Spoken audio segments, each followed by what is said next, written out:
Bonjour à toutes et à tous. Merci beaucoup d'être là. Donc on va clôturer nous cette journée pro avant l'apéro. Donc ça tombe très bien. Donc je m'appelle Hélène Ross. Je suis l'un des 3 cofondateurs de l'association Co-Create Humanity. Et aujourd'hui, pour m'accompagner, on aura Gaël Figuera et Sébastien Couturier. Alors l'association Co-Create Humanity, elle a été créée récemment, en août 2019. Ce qui est assez chouette, c'est qu'il y a 2 ans, on venait ici pour admirer tous les conférenciers. Et aujourd'hui, on fait partie de cette journée pro. Donc c'est vraiment cool. C'est une association genevoise. On est, nous, les 3 cofondateurs issus du Comité international de la Croix-Rouge.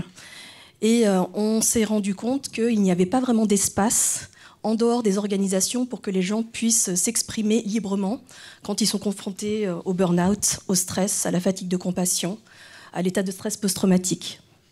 Donc, que fait Co-Create Humanity? Notre cœur de métier, c'est la paire aidance. On fait du soutien par les pairs. On n'empiète surtout pas sur le travail des professionnels de la santé mentale. On est vraiment une première étape sur le parcours de rétablissement des travailleurs humanitaires. Le souhait de Co-Create Humanity est peut-être ambitieux, mais voilà, on souhaite faire de Genève un pôle de réflexion sur la santé mentale et le bien-être psychosocial et créer le premier centre de réhabilitation psychosociale pour les travailleurs humanitaires, tout comme les militaires l'ont fait en France avec les maisons Athos. Vous m'aidez pas là? Vas-y, c'est à toi. Non, le contexte. Donc, l'association s'inscrit dans un contexte qui est très volatile et comme vous le connaissez sans doute, vous aussi pour être acteur et engagé depuis plusieurs années certainement. Donc, travailler dans l'humanitaire, c'est aussi partir dans d'autres contextes et des conditions de vie qui vont pouvoir être parfois difficiles, des contextes de conflits, de catastrophes naturelles, qui sont aussi dans un environnement qui est totalement différent de celui auquel on est habitué.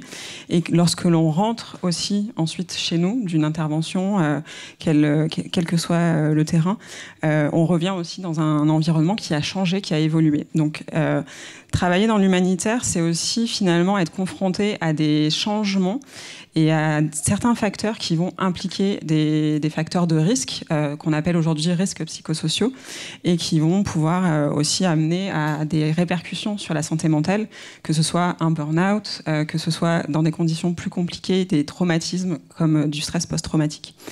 Et donc les humanitaires sont aujourd'hui, en raison de leur exposition professionnelle dans des contextes très compliqués, une population à risque de problèmes de santé mentale. Selon les derniers chiffres, donc en 2022, 444 humanitaires ont été soit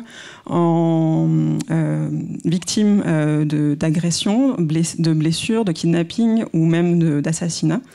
Et on estime que 30% des travailleurs humanitaires souffrent de stress de post-traumatique qui peut se déclarer plusieurs années après. Et donc vraiment, les humanitaires que l'on accompagne avec Co-Create Humanity, ce sont des humanitaires qui ont soit peu d'expérience, beaucoup d'expérience, parfois certains qui sont déjà à la retraite. Donc c'est vraiment un panel le plus large possible pour ne laisser personne, entre guillemets, de côté. Et donc les objectifs, c'est vraiment d'être dans une dynamique de soutien auprès des humanitaires, quelle que soit, comme je disais, leur expérience et leur durée dans ce secteur, qu'ils soient salariés, bénévoles, qu'ils soient personnels humanitaires, expatriés ou nationaux. Ça, c'est aussi vraiment important pour nous. Et donc, on a cette approche d'encourager la parole et le partage autour des traumatismes qui peuvent subvenir pendant une mission. L'épuisement professionnel ou burn-out qu'on appelle aussi, et toute forme de stress. Donc dans le secteur de manière large, de l'aide humanitaire, de l'aide d'urgence et de l'aide internationale. Et une des approches fondamentales pour CCH, c'est le devoir de mémoire. Merci Gaël. Alors, devoir de mémoire, c'est pas un sujet facile, c'est souvent tabou auprès des organisations. Mais pour avoir été sur le terrain pendant 18 ans avec le CICR, c'est quelque chose qui nous tient tous à cœur. Enfin, à nous 3, ça fait vraiment partie de notre ADN. On part tous pour plein de raisons, on a plein de collègues locaux, mais quand par hasard, des fois les choses tournent mal et on perd des collègues et des amis. Ce qui est terrible à constater, c'est que dans beaucoup d'organisations, une urgence chasse l'autre. Et on a tendance à oublier nos collègues disparus. Et c'est un constat que j'ai fait, que j'ai vu, que j'ai vécu, où des fois on est très bon à fixer des objectifs, à fixer un tas de choses, mais on oublie nos disparus. Et c'est pas juste des gens anonymes, c'est nos collègues, c'est nos employés qu'on a recrutés localement, c'est toutes les petites mains de l'humanitaire. À titre personnel, si je suis là devant vous, c'est parce que j'ai été sauvé 3 fois par ces petites mains. Donc oui, je ne veux pas les oublier. Et dans notre histoire personnelle de Co-Create Humanity, il y a cette date du 17 décembre. Ce n'est pas une date qui a été choisie au hasard, parce que le 17 décembre en 1996, il y a l'hôpital de Novi Atagi qui a été attaqué, où de nos collègues ont été tués. C'était pour le CICR une des premières fois où un hôpital identifié comme tel a été sciemment attaqué, avec le but non pas de tuer des patients, les patients n'ont pas été tués, mais de tuer le personnel soignant, qui était médecin, vraiment le personnel de la Croix-Rouge qui était à l'intérieur. C'était un traumatisme qui était très très fortement ressenti par nous tous, et puis je pense aussi par l'ensemble de la communauté humanitaire. Et c'est pour ça que cette journée de commémoration a été instituée le 17 décembre. De notre côté, étant donné que Christophe, le 3e cofondateur de l'association, il était à Novi Atagi, il a été laissé pour mort avec une balle dans l'épaule. Il s'en est sorti. Il a eu besoin d'un long temps de reconstruction mentale, surtout, parce qu'on est très bon pour soigner les blessures physiques, mais nettement moins bon quand on parle de santé mentale. C'est un peu un gros tabou, on ne peut pas en parler. Et c'est vraiment une des missions qu'on s'est aussi fixées, c'est de briser ces tabous. On n'est pas des Rambo, on n'est pas des super-héros. Il y a des jours où ça va, il y a des jours où ça ne va pas, mais on peut en parler. Ah oui, je te laisse. Et justement, cette année, au mois de décembre, pour honorer le travail des humanitaires et commémorer celles et ceux qui ont disparu en mission, on organise donc toutes les années un concert du souvenir. Cette année, on aura la chance d'être soutenu par l'orchestre de la Garde républicaine. On jouera à Provins, c'est à 80 km de Paris, avec notre ambassadrice violoncelliste internationale qui est Julie Sevilla-Fraisse. Et je vous invite vraiment à venir si vous êtes dans le coin. C'est un concert qui est extrêmement important pour nous. C'est l'un des plus gros événements que l'on organise. Et cette année, on aura la chance, pour le discours d'ouverture, d'accueillir Pierre Micheletti et Alain Boinet, fondateur de Solidarité Internationale. Alors pour vous parler un peu plus en détail maintenant de l'approche de l'association, donc notre postulat, c'est vraiment que un processus de guérison d'une blessure, quelle qu'elle ait été sur le terrain, peut passer par différentes approches. Et donc, c'est vraiment une approche intégrative et holistique qui part de l'individu. Donc, notre rôle aussi, c'est de mettre à disposition des espaces de parole, de partage, et aussi de mettre à disposition des informations et des ressources pour que les personnes puissent faire appel aux professionnels qui va correspondre à sa problématique et à la façon d'être accompagné. Donc notre approche principale à nous en tant qu'association, c'est donc la Père Aidance. Donc on a constitué une équipe de pères aidants en interne et de vraiment mettre l'humain au centre et de donner l'espace aux personnes qui viennent à nous pour parler de ce qui s'est passé pour eux, de leurs possibles traumatismes, etc. Et pas du tout dans l'approche de donner des conseils, mais simplement d'être présent. Donc ça, c'est vraiment important pour nous. Et ensuite, en fonction de la personne, elle pourra choisir quelle approche est la plus appropriée pour elle ou pour lui.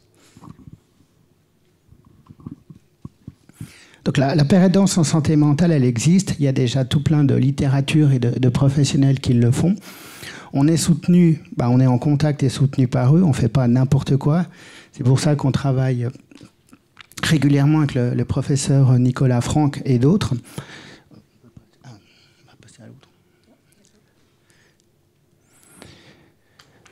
La professionnalisation... Là, je te laisserai pas. Bon, okay.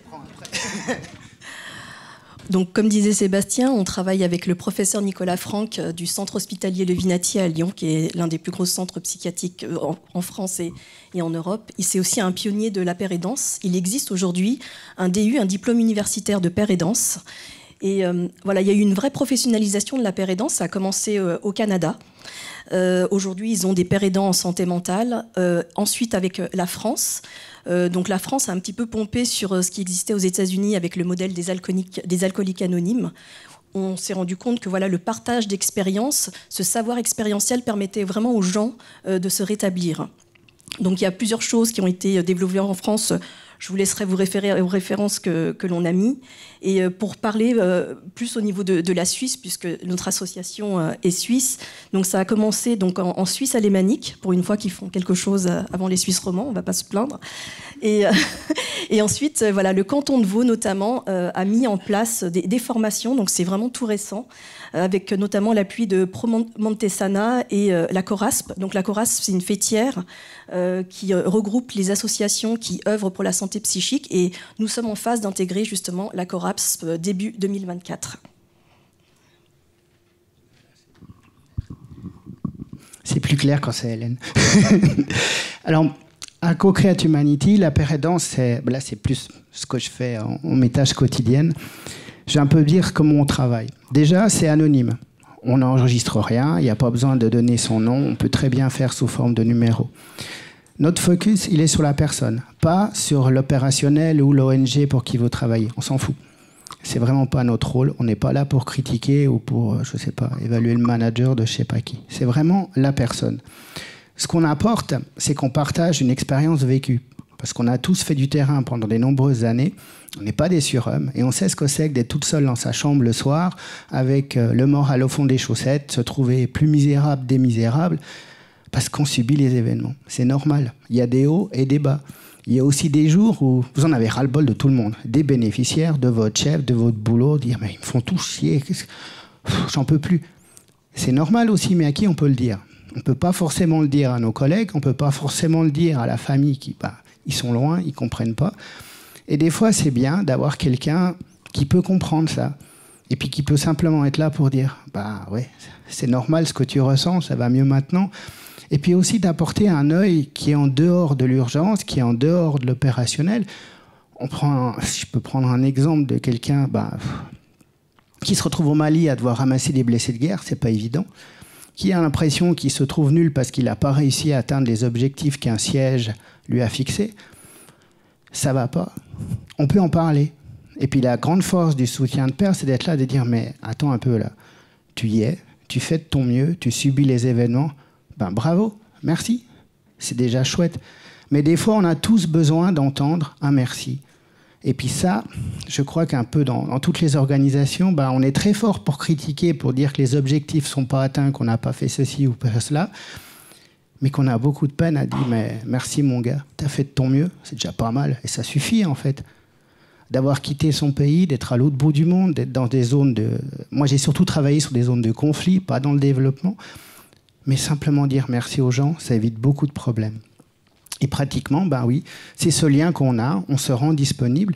Et surtout, on connaît nos limites. La paire aidance, on ne soigne pas. On ne prend pas la place d'un professionnel. Par contre, on peut être le collègue qui va dire, mais on a été formé en premier secours en santé mentale, on connaît les signes annonciateurs quand des choses ne vont pas, et de pouvoir glisser en tant que collègue, mais tu ne crois pas que là tu devrais soit te reposer ou prendre contact avec un pro. On ne va pas prendre le travail d'un pro, mais on peut être juste le petit coup de pouce qui va permettre à la personne de faire la démarche, de se dire mais je commence à avoir des cauchemars, je commence à boire 1 litre d'alcool pour juste aller mieux pendant le week-end, c'est pas normal. Mais je suis pas fou, j'ai pas besoin d'aller voir un psy. Non, t'es pas fou, c'est tout à fait normal ce que tu vis. Mais à qui tu peux en parler? Et c'est là que je trouve qui est la grande force de la paire aidance, c'est qu'on a tous besoin des fois, ça fait du bien de pouvoir parler avec quelqu'un qui comprend.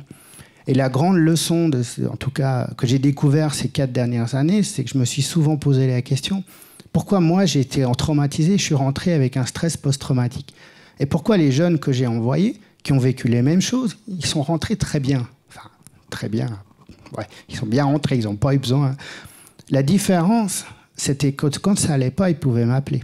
Moi ou quelqu'un d'autre du pool, mais de pouvoir en parler, de parler à quelqu'un qui comprend, qui est capable de leur dire « mais la vache, ce que tu as fait là, tu te rends compte ?» C'est clair que des fois, on peut se dire « si cette action, je l'avais faite en France, vous allez me dire, on le fait tous les jours. » Oui, en France, mais au fin fond du Kivu, au milieu de nulle part, c'est pas la même chose. Et ça fait du bien d'entendre ça.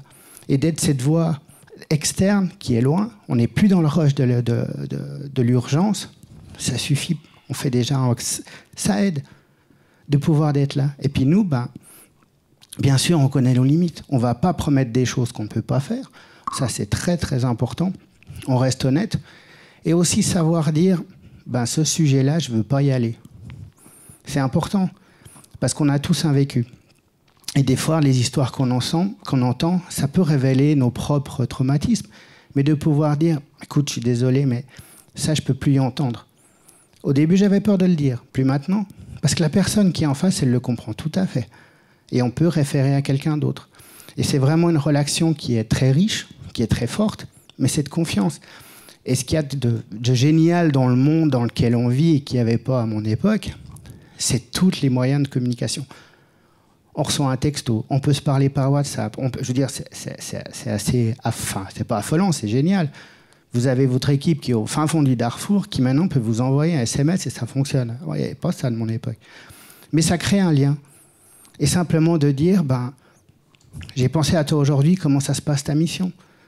Simplement de pouvoir être à l'autre bout du monde, puis de penser, il y a quand même un collègue qui pense à moi, ça aide. Donc, oui, en fait, ça reprend un peu tout ce que je viens de dire. Ce qui est vraiment important, tout le monde ne peut pas être... les soutiens de pair, ça ne débarque pas de nulle part. C'est important d'avoir déjà un bagage expérientiel, mais aussi d'avoir une petite idée de ce que c'est que la santé mentale. Ce qui est important, d'avoir suivi une formation de premier secours. C'est pas évident de faire du soutien de pair, de s'y lancer comme ça. Et c'est vraiment... on a appris, on se forme, et on peut le faire. On peut tous le faire. Il faut juste avoir les bons outils.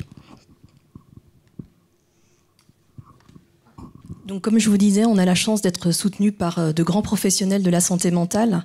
Et on a beaucoup aimé ce que le professeur Nicolas Franck a dit de nous. Le premier meeting était une catastrophe, je vous le dis, c'était par Zoom. Il nous a vraiment envoyé promener. Par contre, après, on est arrivé avec des chocolats. Donc là, tout a basculé. Voilà. Et depuis, c'est vrai qu'on a beaucoup discuté ensemble. Il va aussi parrainer la formation qu'on est actuellement en train de créer avec Sylvain Goujard, qui vit à Charbonnières-les-Bains. On est en train de créer une formation de premier secours psychologique et de père aidance. On va former des formateurs. Comme vous le disait Sébastien, être père aidant, ça ne s'improvise pas. On doit avoir un bagage expérientiel, mais surtout, on doit être rétabli. Il ne faut pas que la personne que l'on va soutenir soit un vrai trigger pour nous. C'est extrêmement important, puisque là, on peut faire des dégâts et on peut nous-mêmes s'endommager. Donc c'est extrêmement important de connaître ses limites. On est très très heureux de pouvoir contribuer à cette formation. On sait qu'il y a des choses qui existent, mais on trouvait que c'était peut-être pas suffisamment axé sur le contexte humanitaire. Donc on travaille avec des professionnels de la santé mentale qui font déjà des formations pour les primo-intervenants, que ce soit les policiers, les militaires, les sapeurs-pompiers. On n'est pas là pour réinventer la roue. On sait que dans certaines catégories professionnelles, comme les militaires ou les reporters de guerre, il y a les mêmes traumas. Donc on part du principe qu'il existe déjà des méthodes et on les adapte au contexte humanitaire. Donc voilà, la santé mentale des personnes qui travaillent dans le domaine humanitaire doit être protégée ou restaurée. Accompagner des victimes de catastrophes ou d'exactions et, a fortiori, en être soi-même victime, entraîne des conséquences immédiates, stress aigu et parfois différé stress post-traumatique, qui exigent une prise en charge appropriée pour éviter que leur avenir ne soit compromis. Co-Create Humanity répond à ce besoin essentiel, ce qui rend son action incontournable. On espère vraiment que ce petit paragraphe va nous aider à lever des fonds, parce que ça fait 4 ans qu'on est bénévole et qu'on se déchire, vraiment, je vous assure. On est vraiment motivés à faire ça. Ce qui fait qu'on se lève tous les matins, c'est toutes les personnes qu'on a accueillies dans notre bureau ou qu'on a suivies par Zoom. Ces regards qu'on croise, ces gens qu'on prend dans nos bras, on ne peut pas les oublier. Ça fait trop longtemps que la santé mentale est un tabou dans le secteur humanitaire. Il est temps de déblayer tout ça et de mettre un vrai coup de pied dans la fourmilière. Donc on sait qu'il y a des dispositifs internes qui existent, mais c'est vraiment important que les organisations comprennent que parfois des choses en interne ne peuvent pas se dire, que les gens vont avoir peur d'être stigmatisés, que les gens vont avoir peur de perdre leur job. Donc il faut mettre en place des cellules extérieures, des structures extérieures où les gens pourront vraiment libérer la parole. Donc cette position de neutralité pour nous, elle est évidente, elle est nécessaire.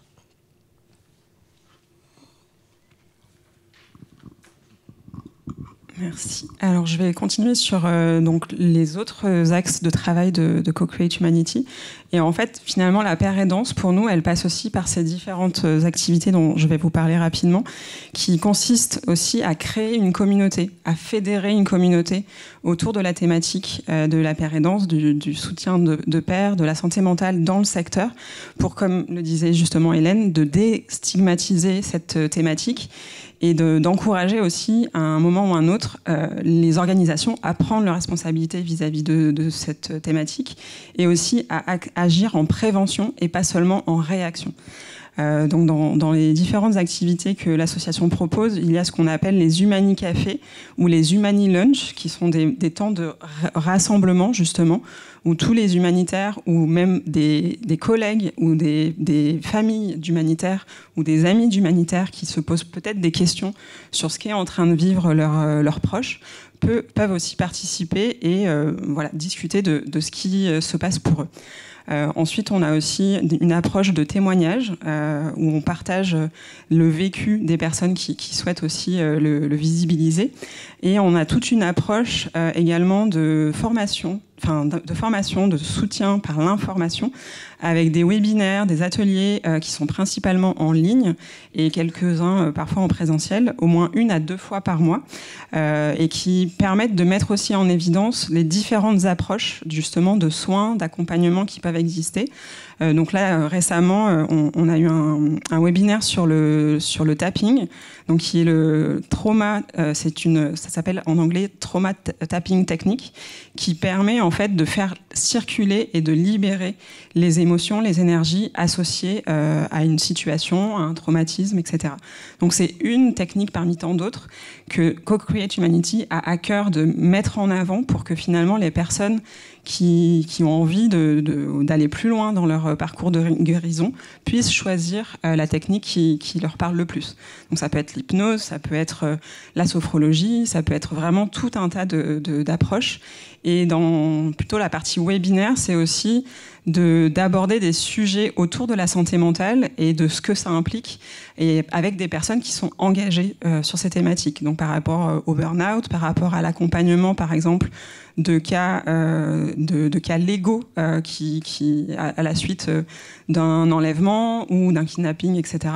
Donc ça, c'est des choses aussi qu'on propose. On répertorie aussi des contacts de professionnels de la santé mentale, de professionnels aussi de l'accompagnement, que ce soit des psychologues, des thérapeutes, des coachs. C'est vraiment très très large pour que finalement les personnes qui viennent nous voir en soutien de pair nous disent cette approche-là, ça me parle plus. Est-ce que vous connaissez quelqu'un? Est-ce que vous pouvez me référer à quelqu'un?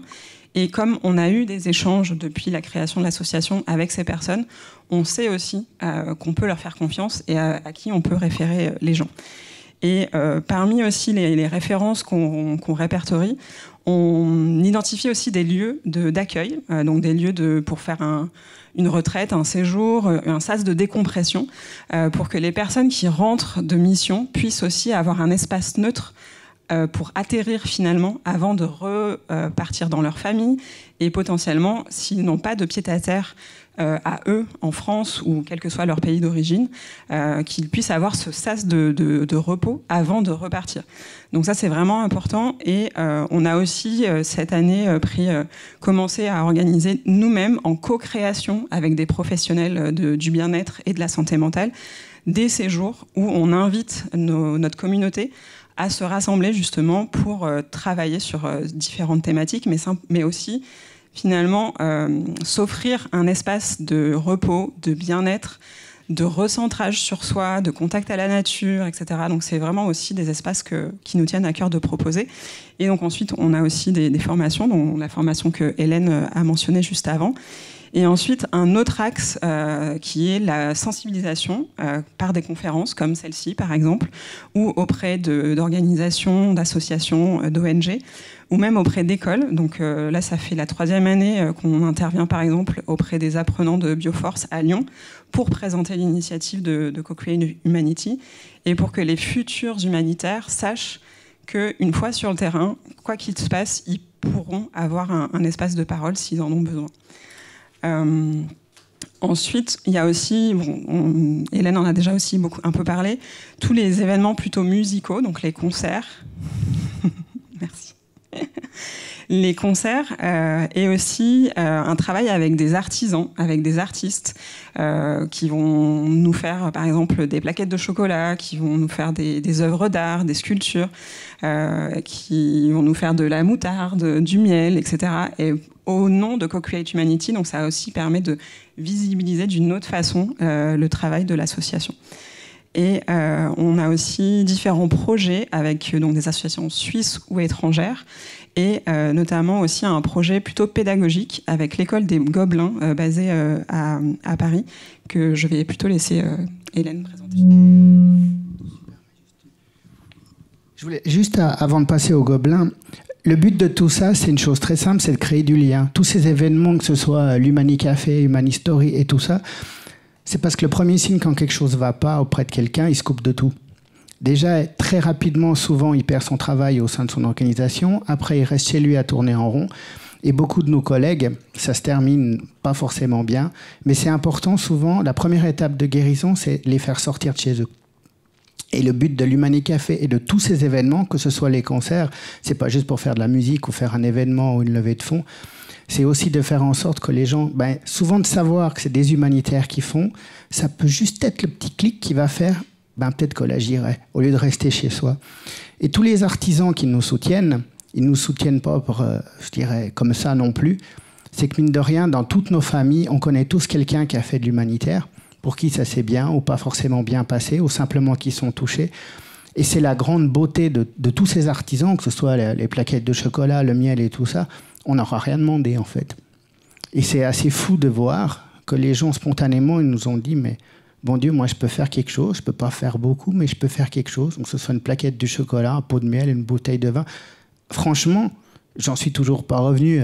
Je trouve ça tellement beau et tellement... Enfin, c'est formidable, quoi, franchement. Déjà que c'est dur pour les artisans, et en plus, ils nous font des cadeaux pareils, donc c'est pas rien.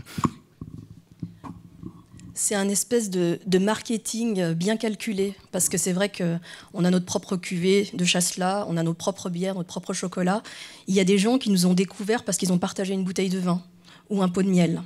Et notre discours, quand on organise ces concerts, c'est qu'on connaît tous quelqu'un qui aspire à travailler dans le secteur humanitaire, qui y travaille déjà, qui est peut-être entre deux missions ou en reconversion professionnelle ou qui y a travaillé, parce qu'on couvre toutes les générations. La jeune génération, on la couvre en essayant de faire de la prévention, les gens qui sont actuellement sur le terrain ou qui en sortent ou qui sont en transition professionnelle, mais on a surtout les retraités. On a aussi des retraités du secteur humanitaire parce que le stress post-traumatique, il n'arrive pas quand tu es en cours de mission et que, comme tu disais, une urgence chasse l'autre. C'est quand tu es au repos, quand tu es au calme. Donc c'est très très important de faire savoir à ces gens-là qu'il y a une communauté qui existe pour eux et qui sera toujours là pour eux. Donc vous, aujourd'hui, vous êtes aussi notre meilleure voix. Vous allez peut-être partir en première mission, vous êtes peut-être en mission, vous connaissez peut-être des gens qui sont à la retraite. N'hésitez pas à leur parler de nous, c'est vraiment important. On vous parlait tout à l'heure de l'école Gobelin. Donc on a eu la chance d'être le sujet d'examen de l'école Gobelin, donc qui est la meilleure école du monde de l'image. On a Pierre Micheletti dans cette salle qui a participé au projet. Donc il y a 15 animations qui se trouvent sur notre chaîne YouTube.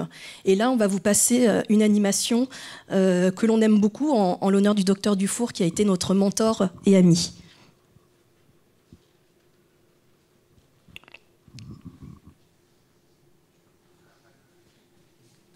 Pardon. Je ne sais pas pourquoi ça se met comme ça. Est-ce qu'il y a quelqu'un pour m'aider du coup parce que... Il faut scroller jusqu'en bas, accepter. Alors ça veut... Accepte. Ouais, j'ai mis tout accepte. Bon, désolé pour la pub. Hein. Voilà, vous avez le Père Noël.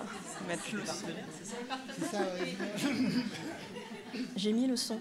Il y a le son. Par contre, le son ne fonctionne pas. On n'a personne ? Si, on entend, mais c'est assez d'ordre, je pense. Ouais, mais on n'a pas de son. Attends, mets pause et sors du... Attendez. Parce qu'il faut quand même qu'on mette le son là-dessus. Il a l'air d'être à fond pourtant. On n'a pas quelqu'un de la technique là pour nous aider ? On va mettre... Non, on n'entend pas.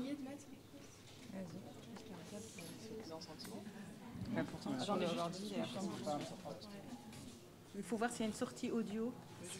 Je crois que tout avait été testé. Ça, c'est la télé, du coup, mais c'est le son. Attends, on l'entend, mais il faut mettre... Alors, tu mets plus haut là, et ici, plus haut aussi sur YouTube. Tu la mets plus haut. Bah, c'est tout Et sur YouTube, ici, Ouais, aussi, c'est à fond. Attends, allez-y. Essayez. Je sais pas quelle chaîne c'est. Bah, ouais, mais c'est bête parce qu'ils auraient pu tester quand même. Là. Vous êtes allé dans les réglages son Ah. Vous avez pas... Je pensais que tout avait été testé.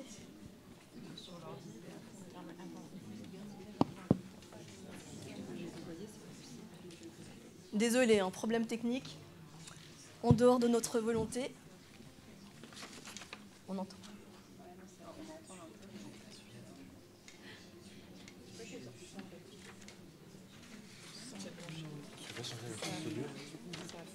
Tout est à fond dans les balances de son. Là, c'est sans les télés, en fait. C'est pas les anciennes. C'est ici qui doit être. Mais c'est quelle sortie, c'est la question.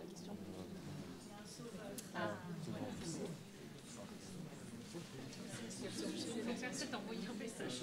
Non, c'est pas la question de sortie. Vous avez bien dit que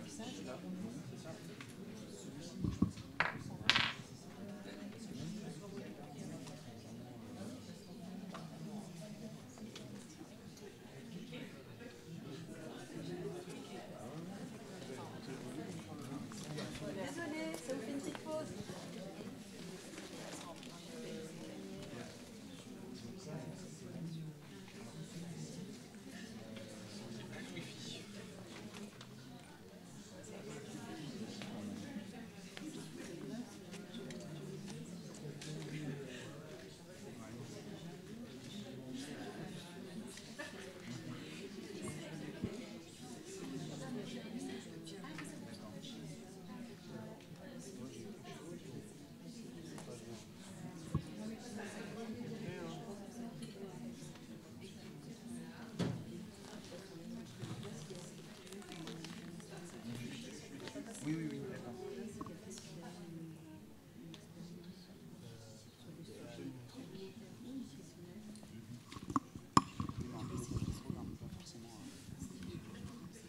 Bon, donc on a été le sujet d'examen de l'école Gobelin en 2022 et on sera de nouveau leur sujet d'examen en 2025.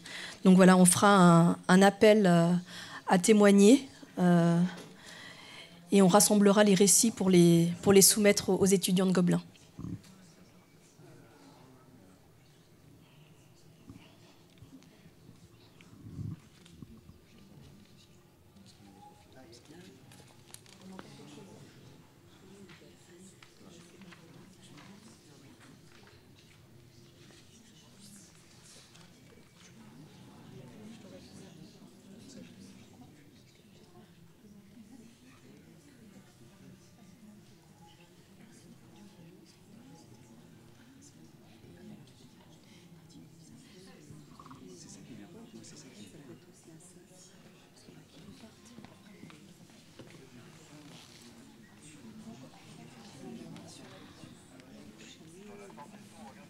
On va pas.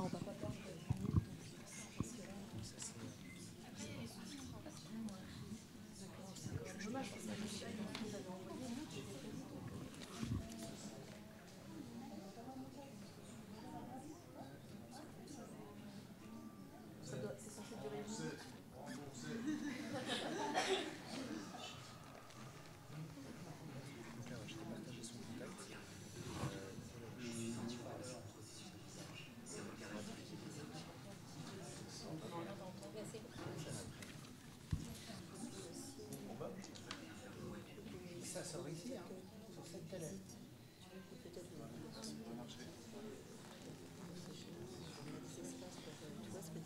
Après, ce que j'ai pas dit, c'est qu'on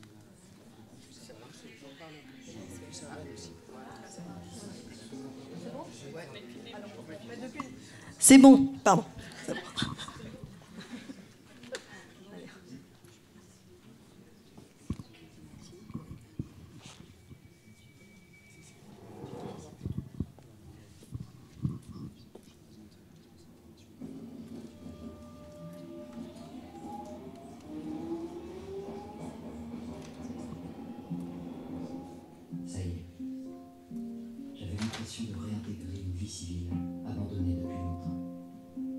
arrivant à Londres, je me suis replongé dans des études et dans la rédaction d'un manuel de chirurgie de guerre. Je voulais me prouver que j'en étais capable, de changer mes idées. Je me sentais bien. Un soir, je me baladais tranquillement avant de rentrer chez moi. Et soudain, une odeur particulière me surprit.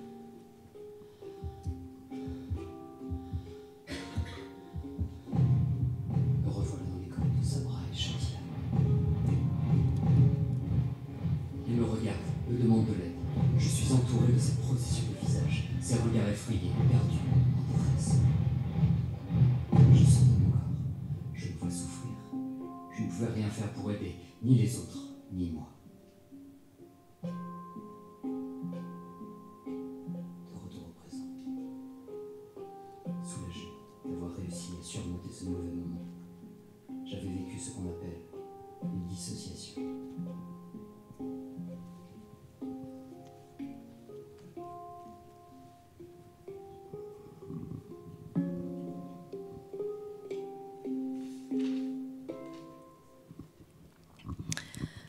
Pour ce sujet d'examen, les étudiants ont eu carte blanche. Donc on avait vraiment envie d'avoir leur feeling, eux qui ne connaissent pas le secteur humanitaire.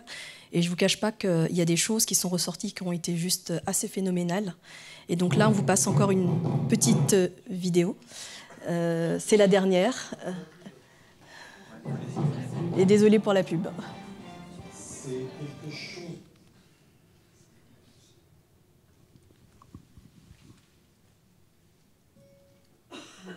1999. Je suis responsable psychosocial à Tirana.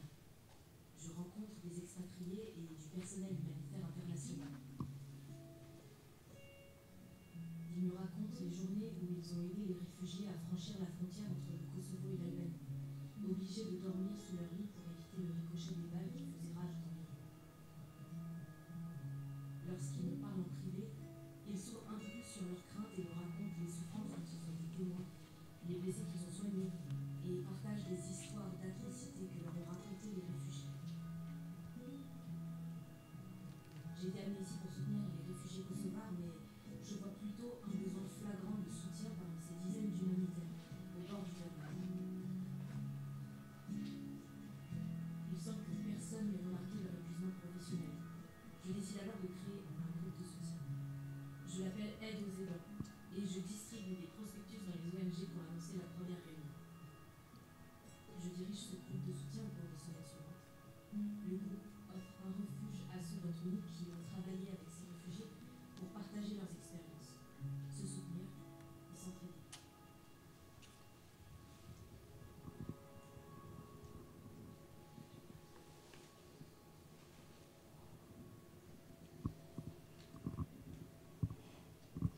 Donc voilà, l'initiative de Co-Create Humanity a sûrement, même très probablement, germé dans d'autres têtes. Je pense que ce qui fait qu'on a tenu 4 ans à ce rythme-là, c'est parce qu'on est plusieurs à se soutenir. On a vraiment réussi à former une communauté. Et là, vous avez donc une illustration de nos actions, comme on nous disait, l'Humanicafé, quelque chose qu'on organise en ligne. C'est vraiment pas, c'est une des discussions qui sont informelles, mais on avait mis ça en place avec le Covid. Là, vous nous voyez avec l'école Gobelin en 2022. Et là, vous avez donc les différentes illustrations des événements qu'on organise en ligne ou des ateliers. Donc, on a mis en place des ateliers d'expression par la parole, par le théâtre, l'Humani Lunch dont parlait tout à l'heure Gaëlle, où tous les 17 du mois, le repas qui est servi au restaurant Tout un Monde, qui est l'un des très beau restaurant de la région Lavaux en Suisse. Les boissons chaudes qui sont commandées, le montant des boissons chaudes est reversé à Co-Create Humanity en guise de donation. Pourquoi est-ce que l'on tape un petit peu partout? C'est ce que vous devez vous demander. On est un peu sur tous les fronts. Parce qu'il fallait faire... Comment aborder quelque chose d'aussi moche que la santé mentale, que le trauma, que le stress post-traumatique, que le suicide, si ce n'était pas par quelque chose de beau? On a voulu reconnecter les gens à leurs émotions en passant par l'art, en passant par la musique, parce que voilà, ça nous ramène vraiment à notre humanité. Moi, je pense à mon grand-père qui a fui le génocide cambodgien et sur son parcours, il a sculpté. Et c'est là que je me dis, on a quand même cette capacité extraordinaire de créer. C'est vraiment l'apanage de l'homme que d'être dans cette créativité. Donc c'est pour ça qu'on propose tout ça. Là, vous avez les illustrations de nos événements musicaux. Donc on a la chance d'avoir Julie Sevilla-Fraisse, qui est violoncelliste internationale, qui nous représente à travers le monde et avec qui, justement, on organisera ce concert avec la Garde républicaine en décembre. On joue toutes les années dans la salle du Roset, qui est l'une des plus belles salles de concert de Suisse. On a la chance d'avoir le soutien de l'Institut le Roset, donc je vous invite vraiment à venir le 2 mars 2024. Il y aura aussi plein d'associations dans la paire et danse, dans l'addiction, dans le cancer. On veut vraiment regrouper une thématique autour de la paire et danse. Et comme on vous le disait tout à l'heure, on a un chocolatier à Lausanne qui nous fait nos chocolats avec notre logo. On a cet artiste qui nous a peint cette peinture Embrace.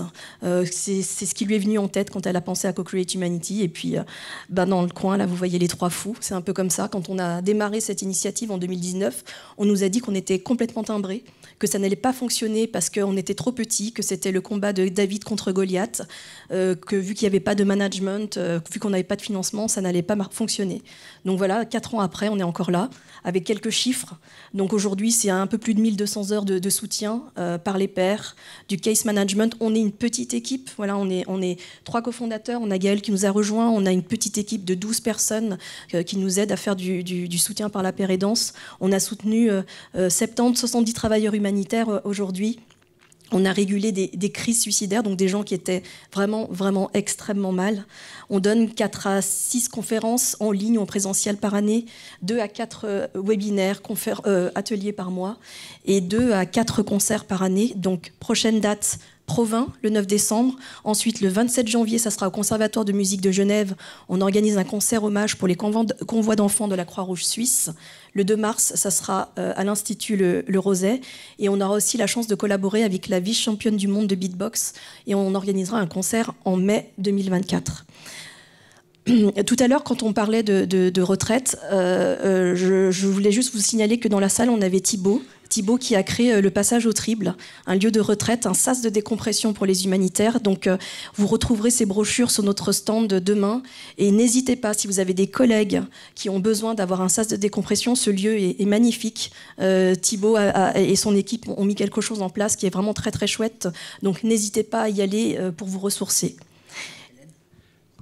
Juste par rapport aux retraites, c'est pas juste un lieu.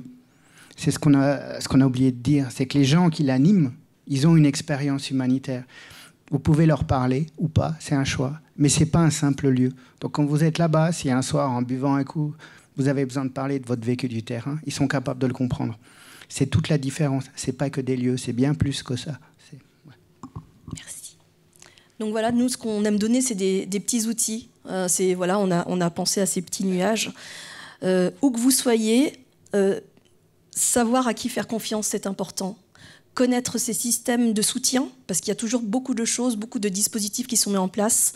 Connaître ses limites, oser parler et se donner du temps. Et nous, du temps, chez Co-Create Humanity, on en a, puisque quand on reçoit les gens dans notre bureau ou même par Zoom, on n'a pas les yeux rivés sur la montre. Si un jour vous venez nous voir parce que vous avez un souci, on aura tout ce temps-là disponible pour vous. Ça peut durer 1 heure, 2 heures, comme 5 heures.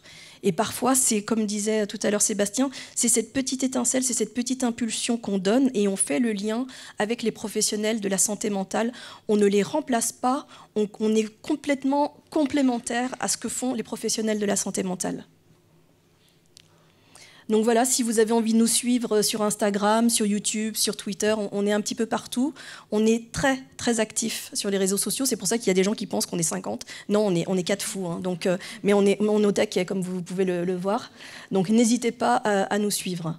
Et voilà, on clôturera avec cette belle phrase que le docteur Daniel Dufour, ancien chirurgien de guerre et coordinateur médical du CICR, qui a été notre mentor et qui est décédé en avril 2021, disait « L'être humain a la formidable capacité de se relever de tout, même du pire, s'il est bien accompagné, et nous, on sera là pour vous accompagner. » Voilà.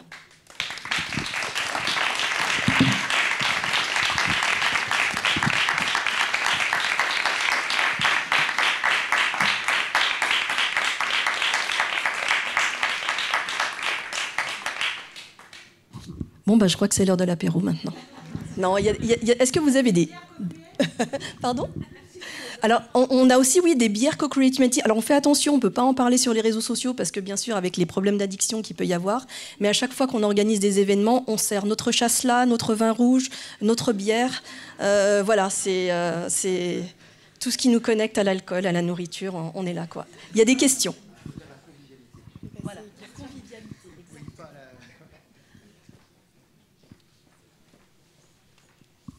Merci beaucoup. Olivia, je travaille pour la Humanitarian Leadership Academy, donc renforcement de capacités sous plusieurs modalités. Et je voulais juste savoir par rapport à vos solutions, le Human Animation, donc le pouvoir de ces solutions de micro-apprentissage, on voit que ça a un impact énorme parce que la capacité de concentration des gens est très limitée et surtout les gens cramés en fait. Donc je voulais savoir au niveau des langues, est-ce que c'est des solutions qui ont été traduites et comment vous disséminez en fait quand il y a une nouvelle vidéo qui est produite?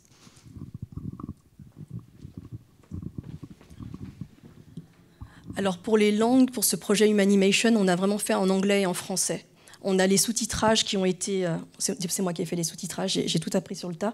Mais oui, toutes les animations sur notre chaîne YouTube sont en anglais et en français, justement. On a pris ça en considération. Et sachez que par rapport à notre pool aussi de pères aidants humanitaires, on a des gens qui maîtrisent plusieurs langues. Aujourd'hui, on doit être capable de pouvoir assurer un débriefing émotionnel ou d'être à l'écoute de quelqu'un dans sa langue maternelle. Voilà. Est-ce que j'ai répondu à ta question? Est-ce qu'il y a d'autres questions? Alors, rapidement pour toute la salle, donc moi je suis Driss pour Triangle Génération Humanitaire. Ma question, alors tu parlais d'être en capacité d'avoir de pouvoir dialoguer avec des personnes dans toutes les langues possibles et imaginables. D'un point de vue de la gestion, de l'accompagnement à la gestion du traumatisme, est-ce que de votre expérience, selon les cultures, ou les pays d'origine des travailleurs humanitaires, vous avez l'expérience de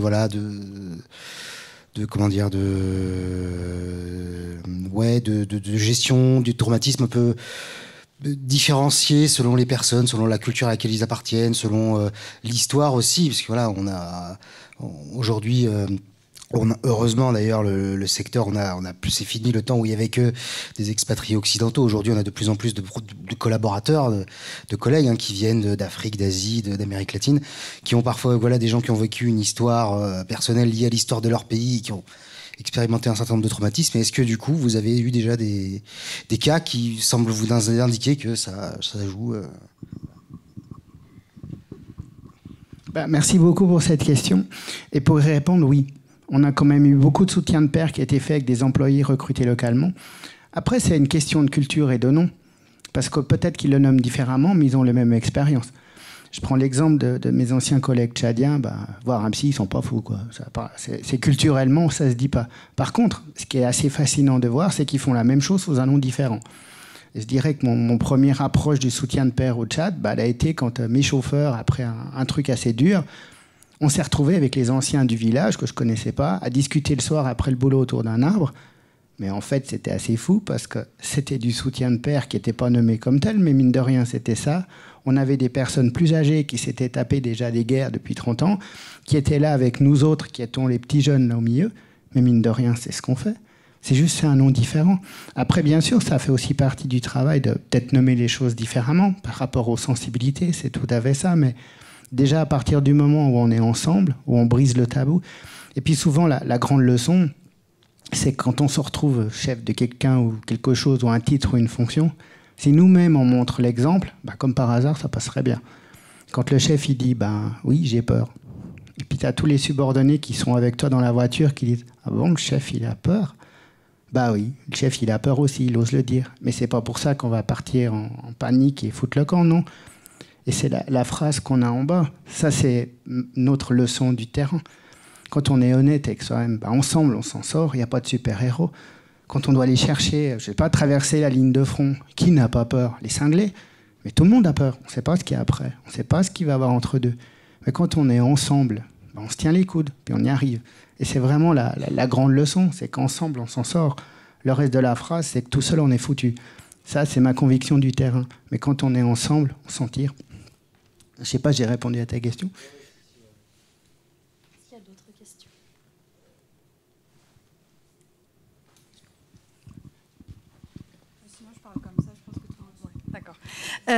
Adélaïde Maury d'Action contre la faim. Petite question, est-ce que vous avez tenté d'infiltrer des ONG ? Est-ce que c'est votre objectif ? Et si oui, est-ce que vous avez réussi ? Je sais que chez ACF, mais dans plein d'autres ONG, il y a déjà une psychologue en interne. Nous, on a aussi un groupe de débriefing avec des personnes de l'ONG qui ne sont pas forcément psy, mais qui sont formées à ça. Je sais que vous pouvez intervenir pendant une mission, mais aussi après, avant, etc. Enfin voilà. Est-ce que vous avez envie d'infiltrer des ONG ? Et si oui, est-ce que vous avez réussi ? Répondre avec plaisir à ta question. Dans notre travail de plaidoyer, bien sûr, on veut toucher le grand public, les institutions, mais surtout les employeurs. Parce que si on a créé ce sas de décompression, c'est qu'il y a une vraie crainte en interne que les gens parlent. On sait ce que ACF met en place, on sait que vous avez aussi été les premiers à mettre des dispositifs en place pour le personnel local, que vous avez une ligne budgétaire imposée par les bailleurs pour la santé mentale, ce qui n'est absolument pas le cas des autres organisations. Aujourd'hui, peut-être à terme, et c'est pour ça qu'on organise ces concerts, parce qu'il y a des fondations, il y a des bailleurs de fonds. Peut-être qu'en entendant notre discours, ils se rendront compte qu'allouer des fonds à une organisation, ils ont peut-être eux le pouvoir de dire moi j'aimerais bien qu'il y ait une petite ligne budgétaire, 5-10%, qui soit allouée à la santé mentale pour vos collaborateurs. C'est ça qu'on aimerait faire. Aujourd'hui, oui, on a été approché par des organisations, on approche des organisations. Récemment, on a été chez Impact, on a aussi été contacté par le CICR. On est très fiers d'ailleurs d'être intervenus au CICR parce que Sébastien et moi, on a été licenciés en 2019 et on revient là par la grande porte pour quelque part contribuer à leur stratégie institutionnelle. Ce sont des petits pas, on n'est qu'une goutte dans l'océan, mais ce sont les petites actions qui font les grandes. Et si on veut qu'il y ait vraiment quelque chose de collectif, quelque chose de global, il faut que l'initiative individuelle, elle soit propre, elle soit sûre. Donc pourquoi faire ça en Suisse ? C'est le berceau de l'aide humanitaire. Si on commence à créer un centre de réhabilitation pour les travailleurs humanitaires, si on fait de Genève un pôle de réflexion pour la santé mentale et le bien-être psychosocial, si ça commence par là, ça va forcément cascader au niveau international. C'est pour ça qu'on commence par nous et on espère qu'après les autres s'en inspireront. Mais oui, on a des taupes partout. Ce qui est très clair, c'est qu'on n'est pas contre les ONG. Et c'était le gros drame, je dirais la grosse perception qu'ont eu certaines personnes au CICR. Ils pensaient qu'on était contre eux. Et ce n'est pas du tout notre logique. Oui, on aurait toutes les raisons d'être fâchés contre notre ancien employeur qui s'est séparé de nous quand on a révélé notre faiblesse. Je veux dire, on dit qu'on souffre de PTSD, on nous fout à la porte. C'est sympa, quoi. Ça valait le coup de bosser 18 ans pour eux. Donc on pourrait être en colère. Mais après, on en fait quoi de cette colère ? Et c'est vrai que Hélène peut témoigner. Pendant quelques années, je rêvais de retourner au siège avec une Kalachnikov ou un lance-flamme. Mais c'est plus le cas. Et c'est vraiment notre but, c'est qu'on peut transformer. C'est pas parce que ça s'est mal passé pour nous que ça doit mal se passer pour les autres, et que ça sert à rien d'être revanchard ou rancunier vis-à-vis des employeurs. On a vraiment une logique d'être ensemble. On n'est pas contre. On va ensemble. On ne se met pas contre quelqu'un. C'est ce que nous a expliqué le docteur Dufour et qui a vraiment été une révélation, cette personne, mais pour quelque chose. Ça change tout. On n'est pas dans un esprit de revanche. On transforme quelque chose de mal en quelque chose de bien. Et c'est vraiment notre manière de voir. Donc non, on n'est pas contre les employeurs, ni les psys, ni les docteurs. On donne un coup de main. Chacun a son rôle. Et comme on vous le disait, nous, Co-Create Humanity, c'est qu'on appelle vraiment à la co-création. On pourra, nous, père aidant, rien faire seul. On a besoin de vous tous, on a besoin de tous les acteurs. On a vraiment intégré qu'il fallait travailler en intelligence collective. C'est pour ça qu'on tape un petit peu partout, parce qu'il faut qu'aujourd'hui, il y ait une vraie déstigmatisation de la santé mentale si on veut qu'il y ait une vraie prise en charge. Il faut que ça soit considéré comme étant normal de ne pas être bien. Il y a d'autres questions ? Soyez pas timide, l'apéro arrive.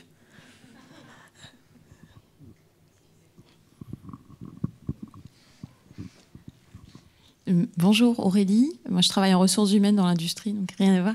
J'ai pas bien compris comment vous étiez financé. J'ai compris toutes les actions qui étaient en cours, mais quelqu'un qui vient vous voir, il paye rien. Il n'y a même pas de participation consciente ou d'adhésion ou On a effectivement un système de membership, donc vous pouvez adhérer pour 120 francs l'année à Co-Create Humanity, mais même si les personnes ne sont pas membres, elles peuvent avoir accès à nos services. Pour nous, c'était extrêmement important que le service soit gratuit, parce qu'un employé local ne peut pas se permettre de payer pour avoir accès à une communauté. Donc tout ce que l'on fait aujourd'hui est gratuit, que ce soit nos webinaires, nos ateliers, cet accès à la paire et danse. Bien sûr, pour les concerts, voilà, les gens participent, mais non, l'accès à la communauté est gratuit et on veut que ça reste gratuit. Aujourd'hui, le financement, on l'a par les fondations suisses. Essentiellement, on est en train d'envoyer des dossiers un petit peu partout. La Suisse est un petit pays, mais avec beaucoup de thunes, hein, tout le monde le sait. Donc voilà, l'idée, c'est vraiment de commencer à postuler chez nous. Ça fait 4 ans qu'on existe. Les fonds commencent à arriver petit à petit, mais il y a vraiment besoin d'un gros coup de collier parce qu'on a de plus en plus de travail avec le contexte actuel. On a beaucoup de gens en souffrance. Il faut absolument qu'on arrive à stabiliser, à créer une équipe, à la salarier. Et il est temps que les fondations, que l'État suisse nous aident.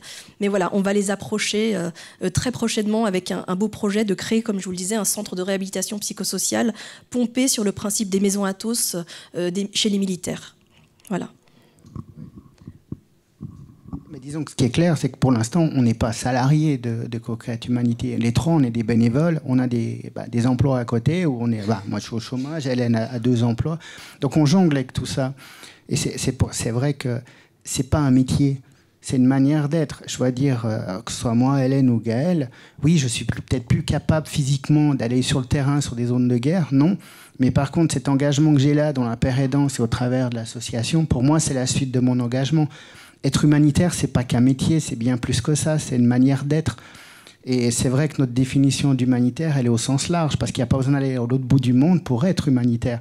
On a tous vu le Covid. Aider les personnes âgées dans notre immeuble qui ne peuvent pas aller faire les courses, c'est déjà être humanitaire.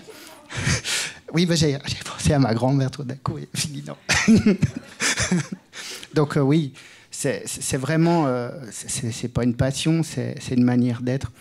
Et ça, tous mes collègues que j'ai connus sur le terrain, que ce soit les petites mains de l'humanitaire, pourquoi est-ce qu'ils ne pourraient pas avoir accès à de la paire et danse parce qu'ils n'ont pas de quoi payer? Non, on n'a jamais fonctionné comme ça. Alors oui, on n'est pas riche, mais en attendant, on le fait. Et je dois dire, ce qui est motivant à se lever chaque matin, c'est tous ces messages de remerciement, parce que ça marche dans les deux sens. C'est pas possible d'être tout le temps en haut. Non, un coup c'est toi, un coup c'est moi. Et puis c'est vrai que des fois, c'est pas évident d'accepter, quand on a été aidant sur le terrain, de passer de l'autre côté, de passer d'humanitaire à bénéficiaire. Mais ça arrive, on y passe. Et c'est assez génial de voir que, quand moi j'étais tout en bas, d'avoir un chauffeur qui vous appelle du fin fond du Tchad et qui te dit « Sève, il y a un boulot qui se libère aux UN, tu peux revenir, je vais te pistonner. » Je dis, le gars, il dépense un tiers de son salaire pour m'appeler, quoi. Et c'est ça la beauté du truc. Et je trouve que c'est le métier qu'on fait tous dans l'humanitaire, c'est génial. Enfin, je veux dire, c'est tellement beau. Il y a des inconvénients, mais ça reste un métier magnifique. Et c'est vraiment mon but, c'est que tous ceux qui commencent, autant parler du beau. Et même si c'est pas beau, on peut s'en sortir. On en est là. On peut se guérir de tout. Et cette phrase, elle est essentielle. Donc voilà, vous avez vu, on est super motivés.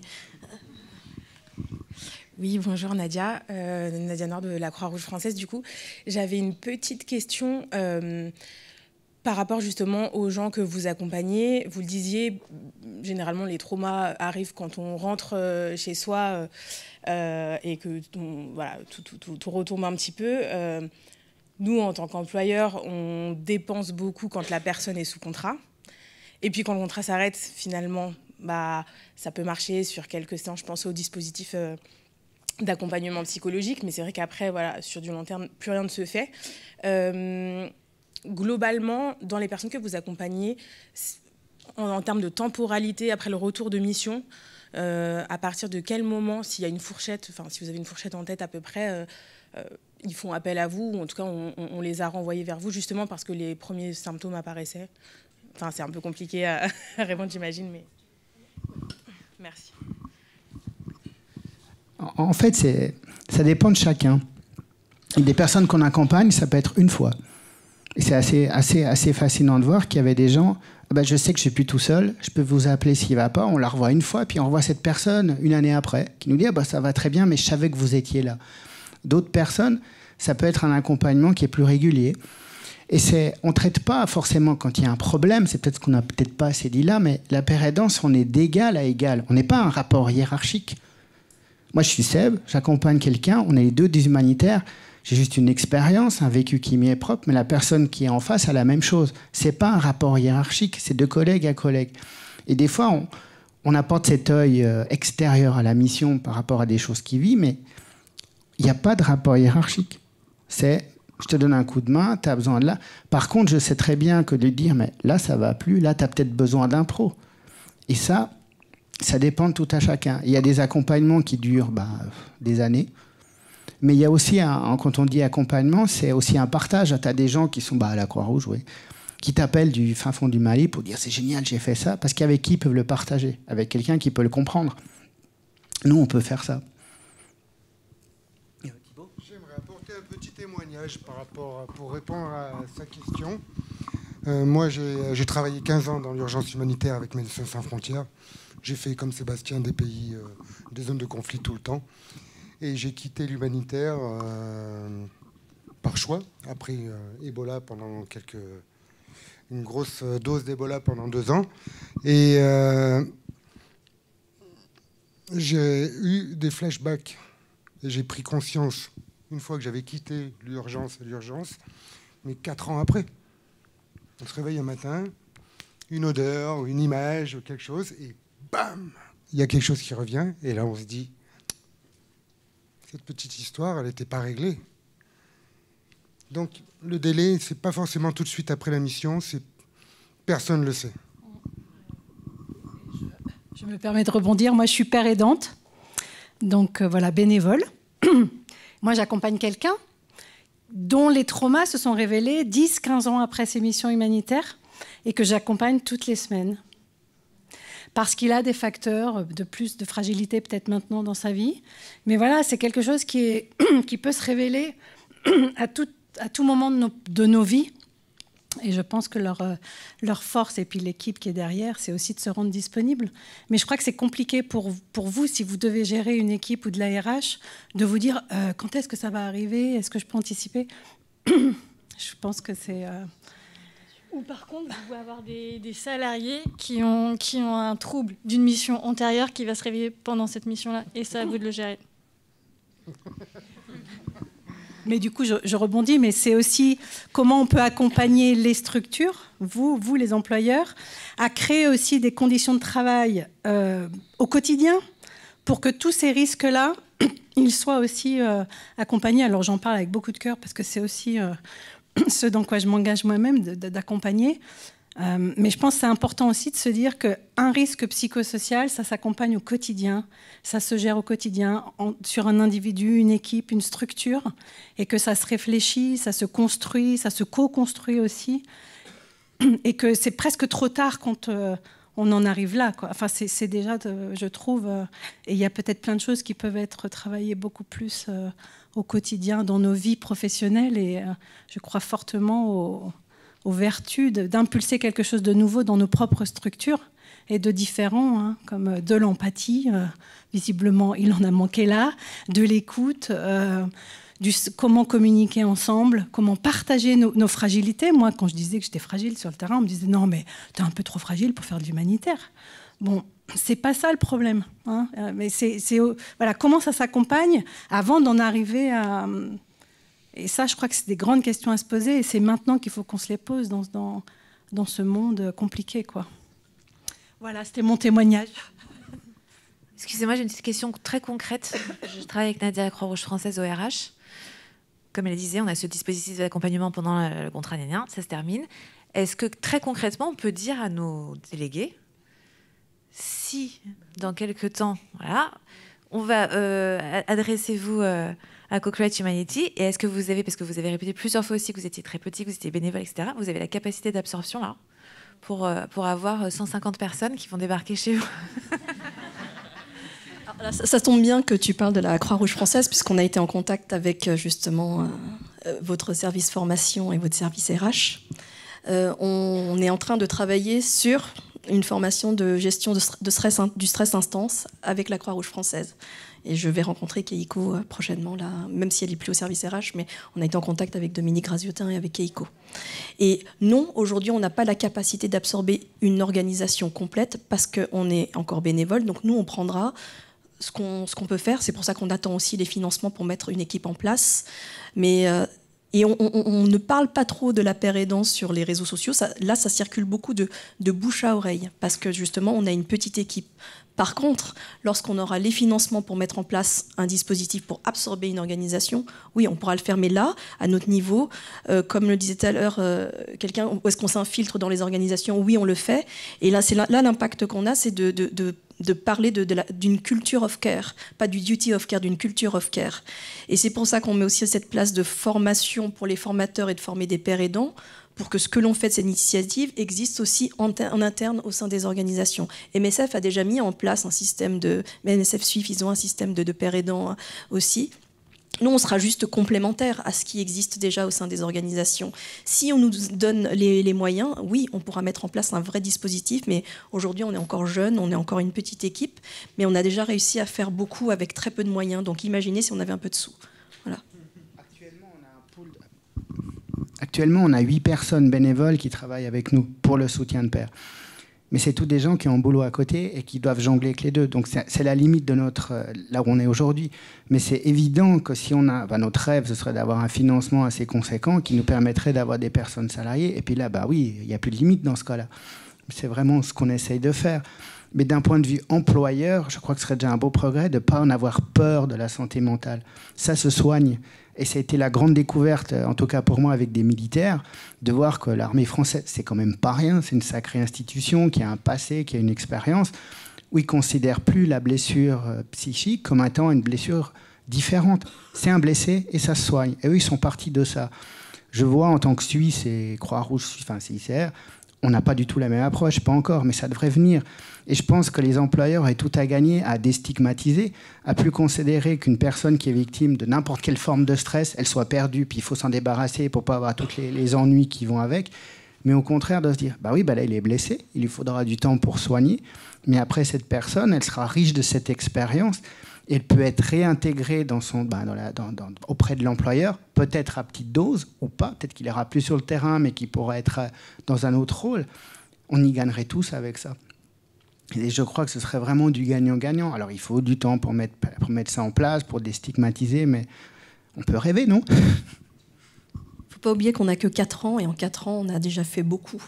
Et c'est vrai que pour nous, ces 70 personnes que vous avez vues, c'est pas n'importe qui, c'est des gens qu'on a pris dans nos bras, c'est des gens qu'on a vu pleurer, c'est des gens avec qui on a pleuré. On s'autorise, nous, en tant que père, des fois de craquer aussi, parce que c'est dévoiler sa vulnérabilité, c'est aussi notre part d'humanité.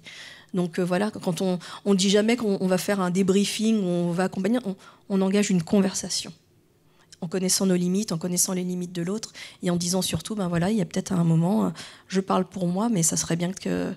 Moi, ça m'a fait du bien d'avoir un tel, de faire ceci ou cela. Et on se rend compte qu'après une conversation qui dure 2, 3, voire 4 heures, que la personne est en capacité de nous dire ce dont elle a besoin pour aller mieux. Et ça, c'est assez génial. Vous seriez très étonnés de savoir que les premières demandes que l'on a de gens qui rentrent du terrain aujourd'hui, c'est de la sophrologie, des énergéticiens et des chamans. On ne nous demande jamais un psy. Parce qu'un psy, qui est mandaté par l'organisation, ils ont leur propre psychologue ou psychiatre, mais on nous demande tout ce qui nous ramène à nos émotions, à notre humanité, et c'est très très important d'être à l'écoute de ces demandes-là, donc c'est pour ça que dans notre réseau, on a un petit peu de tout, et c'est génial de pouvoir travailler comme ça, parce que comme ça, on s'adapte aussi à toutes les cultures. Bonjour, Jean-Christophe, responsable RH pour la chaîne de l'Espoir. Je parle un peu fort, non ? Déjà, bravo pour votre approche à taille humaine. Je vous souhaite de la garder quand vous grandirez.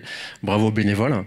Moi, j'ai une question concernant le personnel national et connaître la part du personnel national au sein de vos bénéficiaires et savoir comment est-ce que vous êtes parvenu à les atteindre. Est-ce que c'est via les expatriés ou via les employeurs que vous avez réussi à infiltrer ? Alors là, je te dirais que les réseaux sociaux aident beaucoup.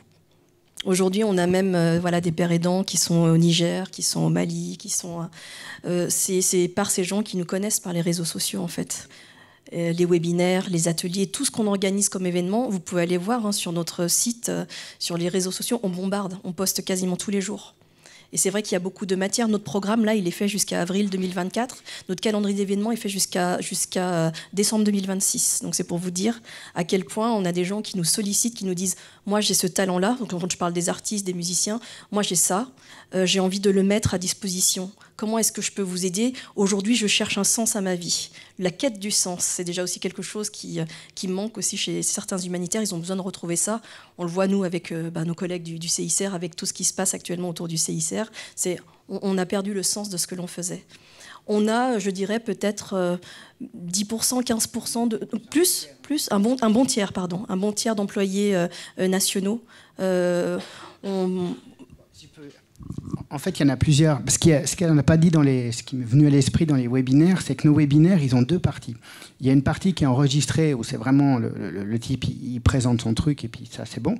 Mais c'est surtout la deuxième partie qui est intéressante, parce qu'on a eu beaucoup de gens, employés, recrutés localement, expatriés, un peu partout dans le monde, qui se connectent. Et puis, dans cette deuxième partie, c'est souvent des plus petits groupes, en général. Les gens, ils échangent. Et c'est assez fou de voir... Parce que les thématiques, elles viennent du terrain. C'est pas nous qui l'imposons. C'est souvent nos réseaux qui disent, voilà, on aimerait parler de ça, comme le suicide, ou bien comment annoncer les mauvaises nouvelles, ou tous ces genres de trucs qui sont pas évidents à gérer quand ça nous arrive à soi. Mais après, c'est assez fou de voir qu'il y a nos employés qui sont au Congo, qui se rendent compte que le mec qui est au fin fond de la Mongolie, il a le même problème que lui, les mêmes trucs. Ça crée des ponts. Puis les gens, ils causent. Et le bouche à oreille, c'est assez fou, mais ça marche. Je veux dire, le truc le plus hallucinant qu'on a eu, c'est une dame qui est bénévole chez nous, mais qui a bénéficié du soutien de père. Elle est en vacances sur une île au fin fond, c'était à Madagascar. Puis elle m'appelle, elle dit « Seb, j'ai voulu faire mon petit effet à la plage, à la buvette de la plage, en disant que je connaissais une société suisse qui faisait du soutien de père. Puis c'est une association suisse qui faisait du soutien de père. Et le serveur lui répond « Bah oui, je les connais. » Et c'est assez fou. Le type, il nous connaissait par le bouche à oreille. C'est quand même assez... Puis c'est pas des organisations sur lesquelles on a travaillé. Parce que c'est vrai que beaucoup des premiers bénéficiaires, c'était aussi des gens qu'on a côtoyés sur le terrain, qui se passent le mot, mais ça va très loin. Et ces webinaires, ça fait beaucoup pour ça. Et on œuvre pas à pas. C'est très important de pas justement aller trop vite. Donc voilà, le bouche à oreille fonctionne extrêmement bien et on œuvre en fonction de nos capacités. Est-ce qu'il y a d'autres questions ? Non ? Tout le monde a faim, à soif.